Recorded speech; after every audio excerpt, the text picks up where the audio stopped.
What's going on, everyone? We get to dive into the set 5 meta today and talk about the top 10 lists of Legends of the Force. It's been a pretty spectacular meta so far. Lots of new cards introduced. We even had a suspension in the middle of it with the ban of Force Throw.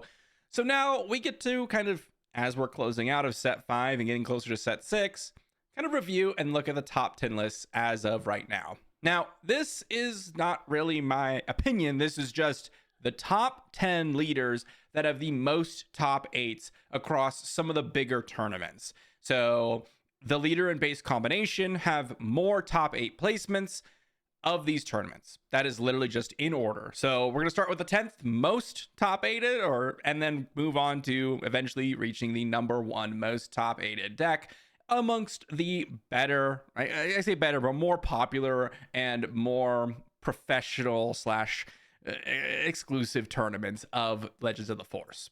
With that said, a big thank you to my patrons over on Patreon, guys. I know some of you have been attending the tournaments and doing some pretty sick stuff out there, so huge shout out to you all. Thank you for supporting the channel, and let's dive into our number 10 list here.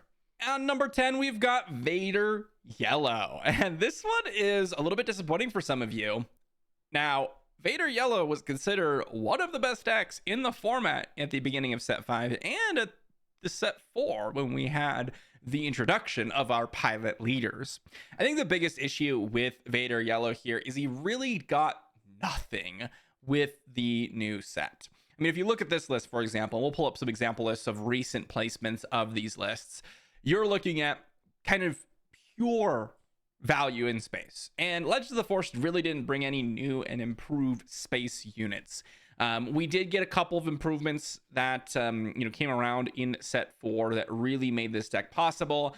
Obviously the leader itself, but just like this kind of space go wide strategy in general is what the whole game plan was about. There are a couple of interesting cards. This is a very tempo slash I finish you out with the Vader deploy list. So you kind of start early with a bunch of either early 1-drops or units that are creating multiple units. After which, you kind of just continue to make your TIE fighters. Then you get to use things like Sanctuary Shuttle to disrupt your opponent, outmaneuver to completely exhaust the ground arena, no good to me deads to kind of stall, waylays to stall. Victor Leader can either end the game by you just having 7 or 8 random TIE fighter tokens, or your Clone Combat Squadron finishes the game with a smack for like 11 to 12. Vader doesn't always have to pilot onto things, but he can. Otherwise, he can deploy as a ground and also finish out the game that way. It's just a very disruptive slash go wide list, which is a very powerful combination. Your leader is generating your go wide portion of the deck, and then you just have cards like Sanctuary Shuttle, Outmaneuver, No Good to Me Dead, Waylay, Geonosis Patrol Fighter, P-38, all to kind of disrupt your opponent on their arena. In the sideboard, things like Overwhelming Barrage, Swoop Downs, Confiscates, Tie Dagger Vanguards, all kind of options. There are all sorts of other variations of this list. You'll notice there's some 1-ofs, 2-ofs in this one that I'm showing right here as one of the more recent ones that placed. Like Soulless one is a 1-of. You can go various different 1 and 2-drop and 3-drop space units in this deck, depending on what your meta is, and you will be perfectly fine. The core of it is going wide with Vader and then having the disruptive elements that we mentioned. And that's going to be doing pretty well. I think the biggest reason as to why it is further down than we saw it in the past is, one, it didn't get any new things from set 5. And Legends of the Force was an extremely powerful set that did bring a lot of new cards to the field. And so it just got weaker by nature of other decks got stronger. But also, with the ban of Force Throw wasn't actually a card that was all that amazing against Vader. Like, it was a good card because you can at least knock out their important cards like Victor Leader, for example. So, Force Throw was always good. It was never really bad. But it wasn't a deck that really got hit hard by, Force Throw.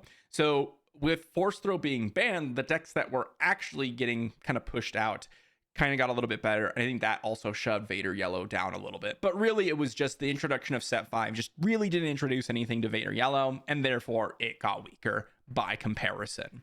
The next list with 7 top 8s across the tournaments here, we've got Gar ECL. Gar ECL has been an absolute blast. It is one of my favorite lists to play.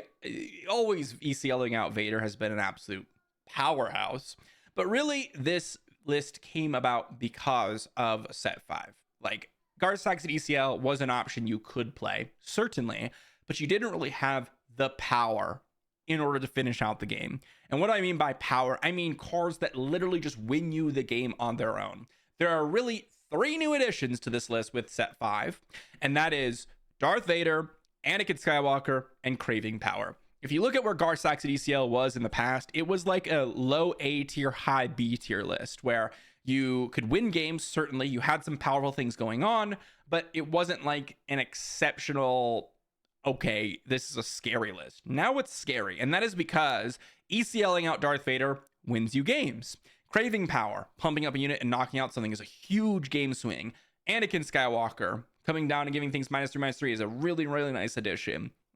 Vader, though, is the key card. Out of any card in this list, Vader is what is responsible for winning a lot of games for Gar Saxon. This is just something that came about with the introduction of Vader. Vader is literally just some things that decks can't beat. Like sometimes Vader is just, I win the game because he comes down early. And the nice thing is with Gar Saxon ECL is you also have like timelies. So even if you do draw Vader after you've ECL'd him out, I mean, I've seen games where you ECL out Vader, your opponent deals with it, but then you timely Vader the following turn. It's like, dang, this game is completely over. There is nothing that you can do. Long Pike is obviously extremely strong, and so is all the other shielded units that we've gotten over the course of time, right? Director Krennic, the Client, Secret of Sage is another great new addition to the deck. This is giving you another 3/2 shielded on turn 1, which is absolutely amazing.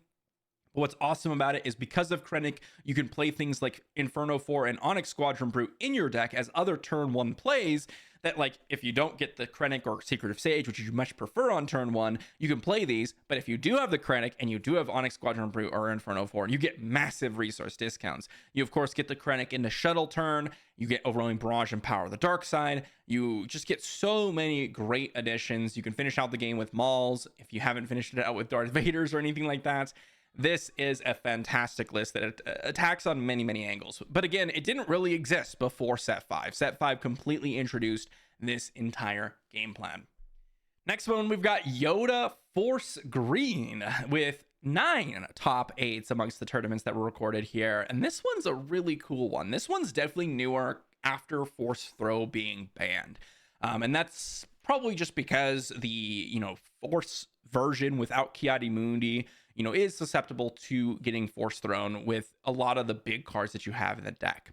But Yoda is a massive deploy. When you deploy Yoda and get that discard trigger, it is amazing. Obviously, this is a list that just really wasn't above like a mid B tier before Set 5. The Force addition in the base really does make it possible. You have so many new cards from the new set. I mean, if you just look across the list, things like Itinerant Warrior giving you the heal on turn 3, Chirrut giving you that Force Sentinel, Yaddle as a turn 1 play, Obi-Wan as an earlier Sentinel. You've got the Yoda big version, which is the Force payoff of the deck. This is what the deck is all about. I mean, if you look here and you look at the Force payoffs, you have Chirrut, Itinerant Warrior, and Yoda. Those are the cards that you're really utilizing. You got a lot of removal in like Vanquish, Rivals Fall, Resupply, giving you the ramp into Yoda to be a removal spell. And in general, You're My Only Hope has always been an extremely powerful combination with Yoda, but I really, really do like kind of the game plan here. It is just kind of getting to that late game and then outvaluing your opponent by playing cards that kill your units, but then also stick around, right?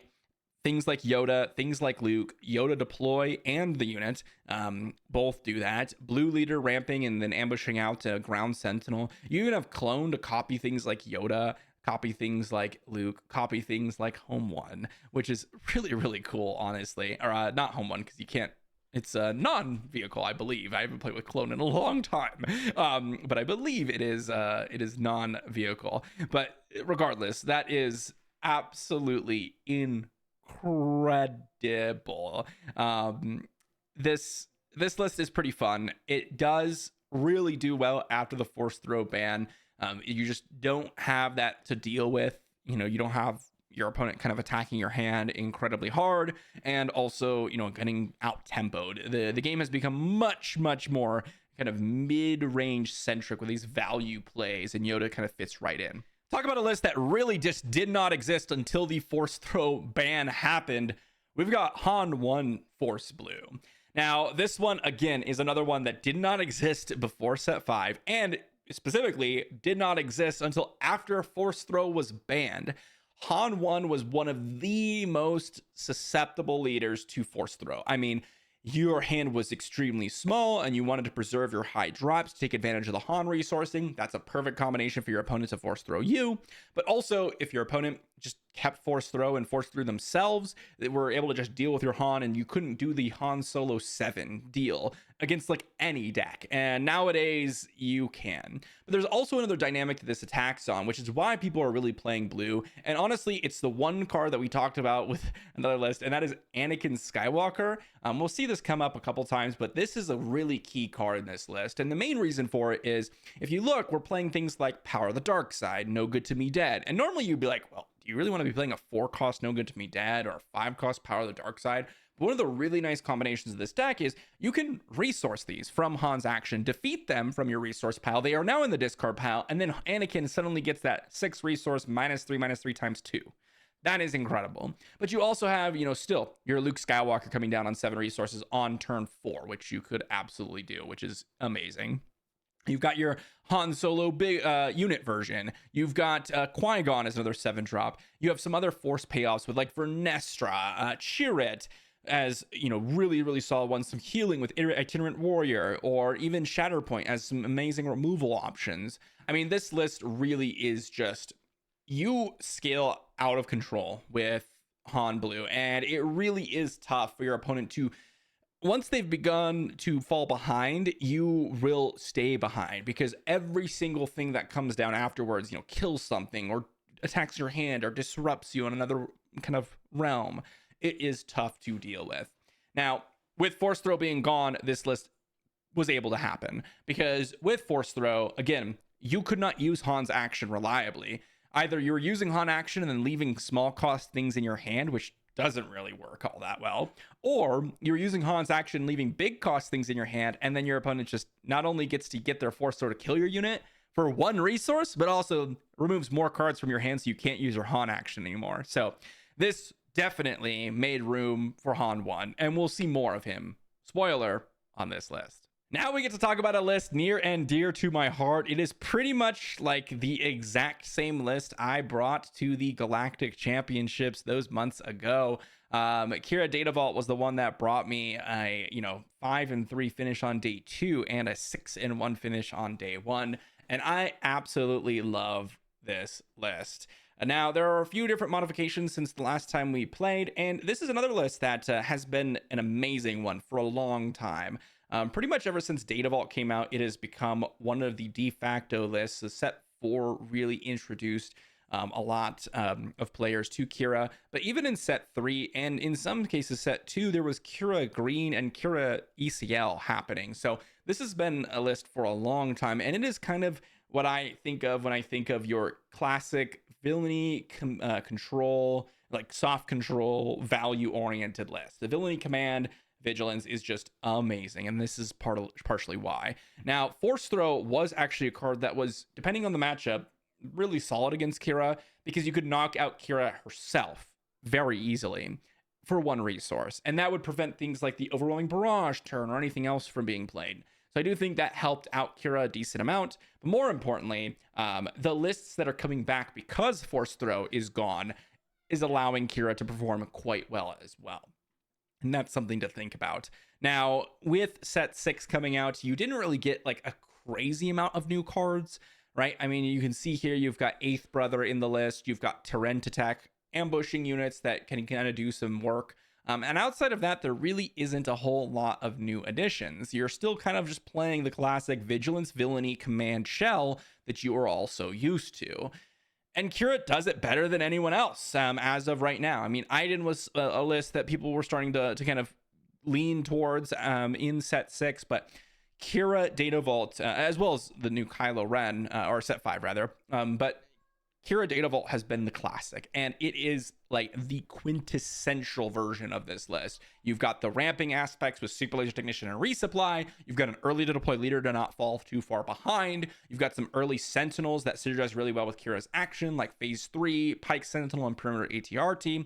You've got Some really nice synergy with Qira's flippability, with like devastating gunship and overwhelming barrage, allowing you to wipe the board. And then, of course, when you get to the mid to late game, you've got things like Reinforcement Walker, Darth Vader, Maul, Avenger, Devastator, all to really seal the deal. And if you ever fall too far behind, you've got Super Laser Blast to bring you back up.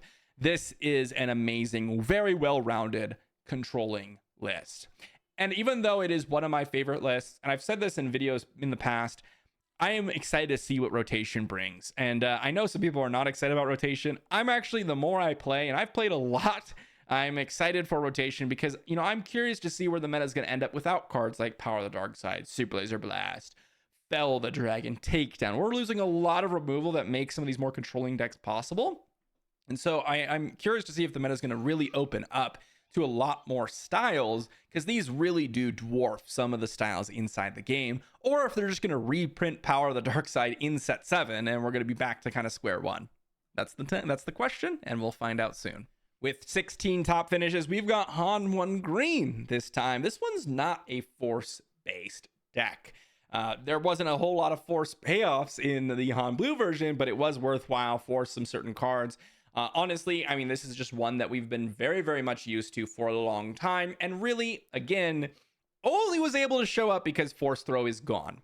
I mean, if you look at this list and you look at Han1 in general, Han1 just could not exist in the meta when Force Throw was around. And again, it's for the exact same reasons as I talked about with Han Blue, which is going to make this portion a little bit shorter. With Han Green, you have a little bit of a different dynamic. You are able to get to your 7-drop significantly faster with resupply.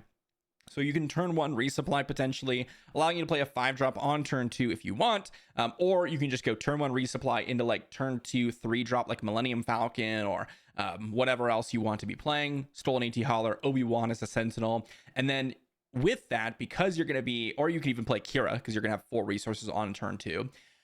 With that, you're going to be able to deploy Han a lot sooner, right? Because turn 2 you're going to have 4 resources. Turn 3 you're going to have 5. Which means on turn 3, you can have a 7-drop.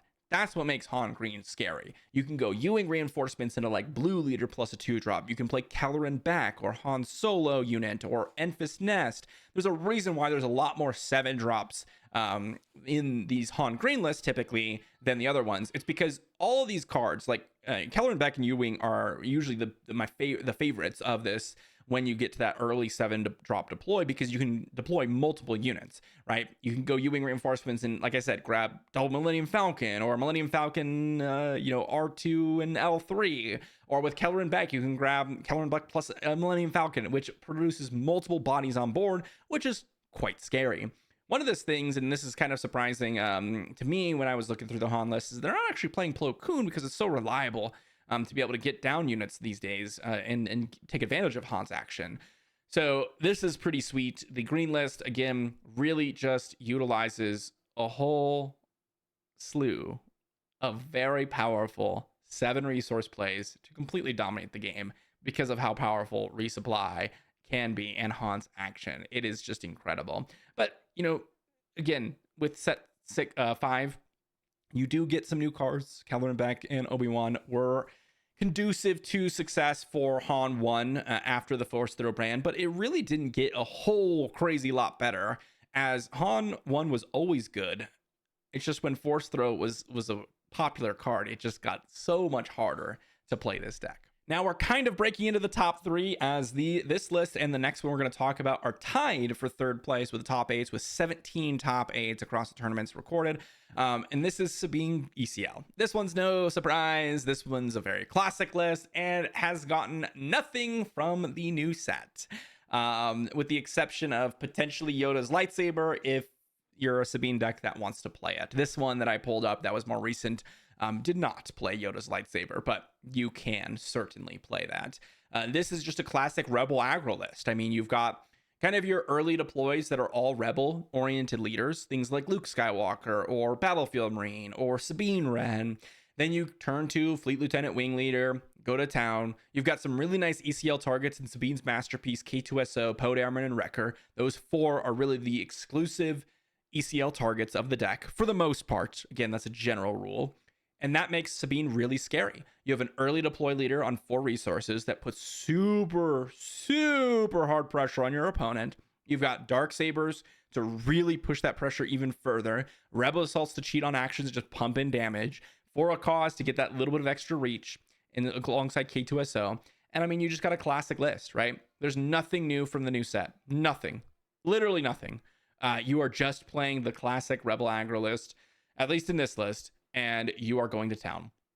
I personally prefer Yoda's lightsaber. It depends on the matchup, of course, but Yoda's lightsaber generally in my main deck over Darksaber, which would be the new addition from set 5, mainly because you can pay 2 resources and also follow up with another play, and you're not as blown out if your opponent does have an answer to your Sabine with that Darksaber comparatively, right? So that is something to consider. This one also is playing Sandari, so it's got a minor Mandalorian theme with the Darksaber. Very, very minor, but it's really just a Rebel synergistic deck. And it's not like every card in your deck is Rebel, like I mentioned. It is just the early game. The cards Fleet Lieutenant and Wing Leader are just so powerful, and the fact that Sabine herself is a Rebel, meaning that you have more targets when you do miss, you know, when you get to the mid game and you've got, like, let's say Poe Dameron or Wrecker out, you could still also put those things on Sabine, which is really, really nice. And that's just super, super strong.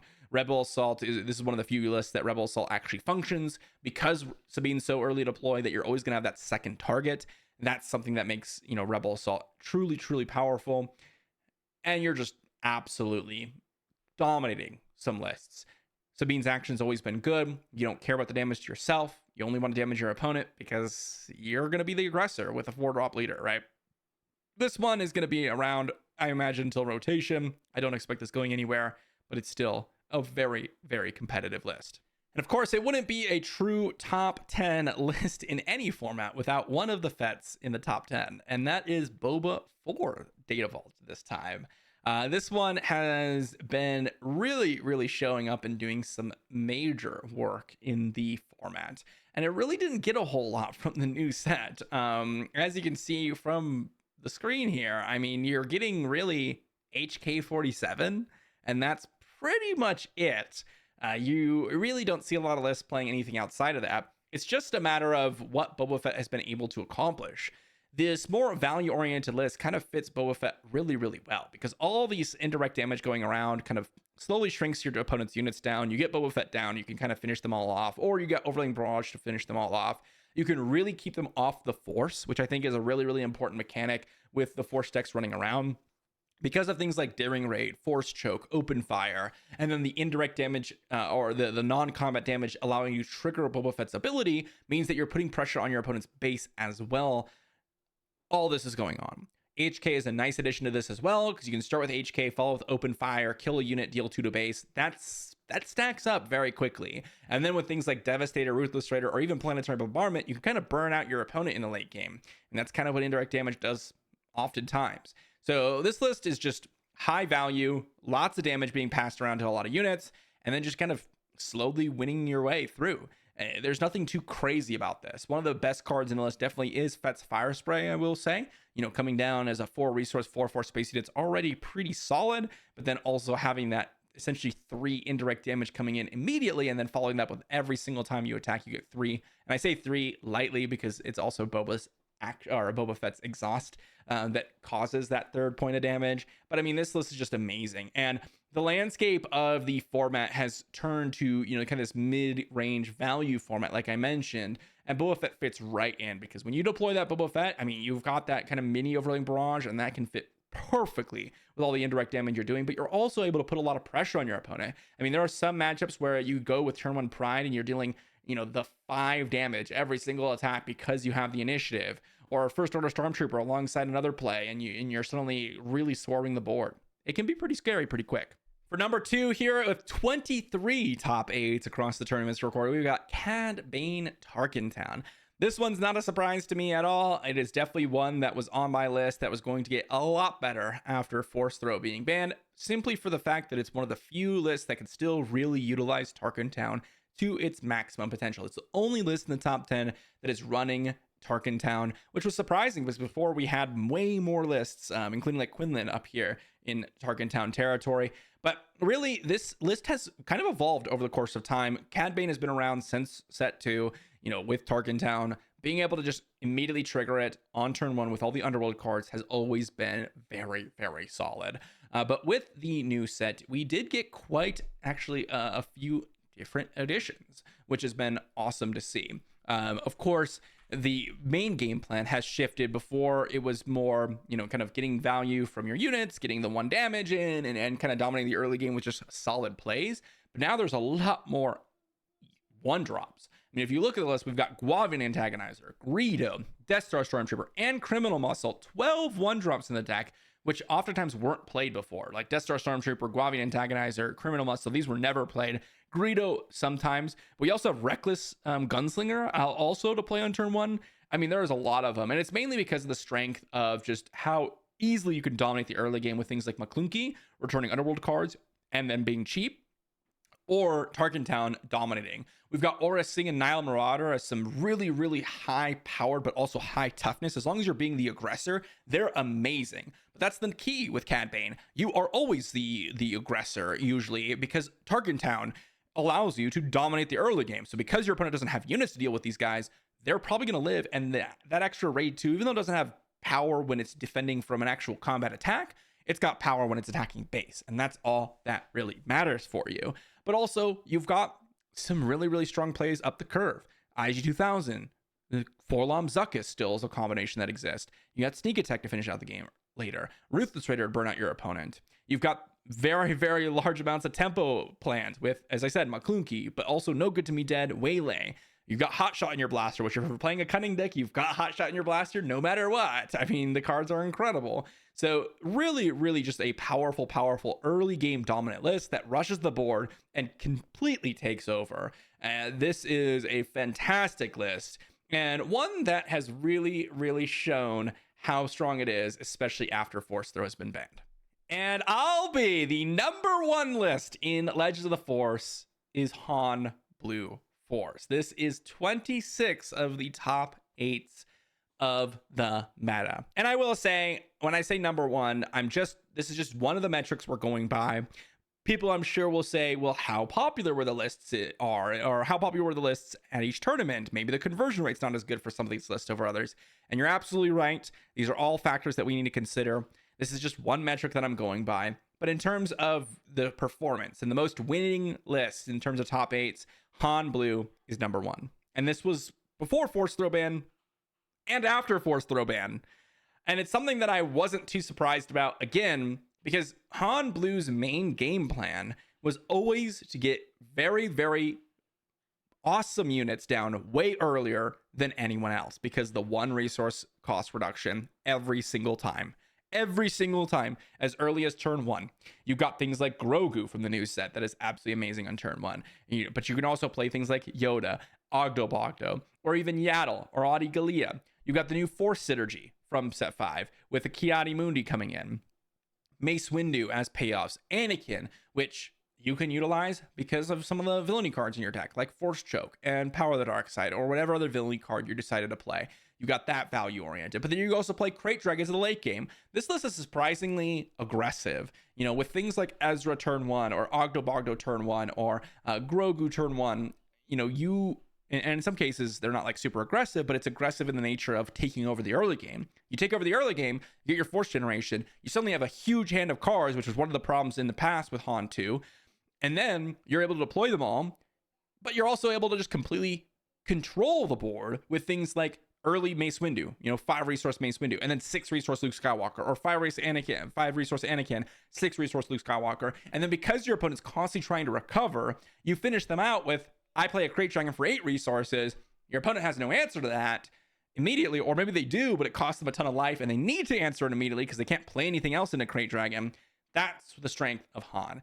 Han's strength was always being able to play units earlier than others because of the 1 resource discount. So the Force Throw ban, even though Han loved Force Throw, it was not a card that was necessary. In fact, most decks really wanted Force Throw to compete against Han 2, because the only way you could compete with that early resource reduction is, well, Han dealt damage to their own units. So you could oftentimes Force Throw your opponent and take out their units, or, Force Throw yourself, and you'll almost always have a card that you could discard to knock out their early units and try to keep pace with them. And that's the key, right?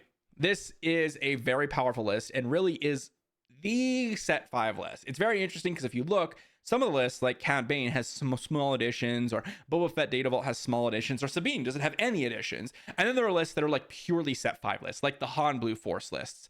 Not purely set 5, but a lot of set 5 cards. Or, you know, the Han2 BForce list, the Han1 BForce list, and the Han2 BForce list. I mean, if you look, Owen's a new edition. Ogdo's a new edition, Mace Windu's a new edition, Ki-Adi-Mundi's a new edition, Anakin's a new edition, Shira's a new edition, Ezra's a new edition, Grogu and Itinerant Warrior are new editions, Yaddle's a new edition. I mean, there are so many new editions from set 5, and so this is what we get to see as the number 1 list, which honestly kind of fitting. I think it's totally fitting for set 5 to have their cards be the number 1 list of the format right now.